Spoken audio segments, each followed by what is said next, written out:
Hi viewers, today special recipe என்னன்னு பார்த்தீங்கன்னா ரசம் வாங்கி தாங்க. எப்பவுமே சாம்பார் ரசம் காரக்குழம்பு போர் அடிக்கும் போது இந்த மாதிரி நீங்கள் ஒரு டிஷ் செஞ்சு கொடுத்தீங்கன்னா ரொம்ப டேஸ்டியாக இருக்கும். நீங்களும் ட்ரை பண்ணி பார்த்துட்டு எப்படின்னு சொல்லிட்டு கமெண்ட்டில் சொல்லுங்கள். அண்ட் இந்த vlog பிடிச்சிருந்தா லைக் பண்ணுங்கள், ஷேர் பண்ணுங்கள், கமெண்ட் பண்ணுங்கள்.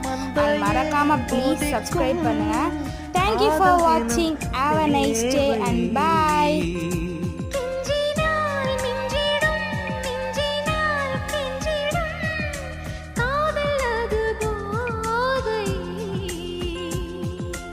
காதலுக்கு பள்ளி இல்லையே, அது சொல்லித்தரும் பாடம் இல்லை.